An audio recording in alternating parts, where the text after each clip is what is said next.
સૌપ્રથમ તો ટુડે ન્યૂઝના સર્વે દર્શક મિત્રોને ખૂબ ખૂબ આભાર અહીંયા પ્રગટ કરું છું.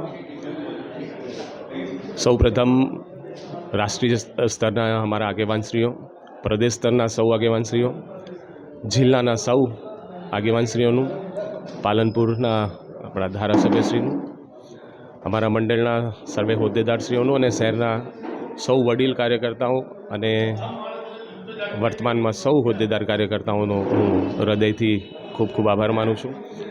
પાર્ટીએ મને જે જવાબદારી સોંપી છે એ બદલ પણ એમનો સર્વેનો હું આભાર માનું છું. પાલનપુરની અંદર પાર્ટીનું જે કાર્ય રહ્યું છે એ કાર્યને વધારવાની જવાબદારી મને સૌ વડીલોએ આપી છે. એ મારું એક દાયિત્વ છે કે જે હંમેશા શૂન્યમાંથી સર્જન કરવું એ સહેલું છે, પણ જે સર્જન થયેલું છે એને ટકાવી રાખવું એ અઘરી બાબત છે. એની જવાબદારી મારા શિરે આવી છે. એ બખૂબી હું સૌના સાથ અને સહકારથી નિભાવીશ એવું હું આપને ખાતરી આપું છું. ધન્યવાદ.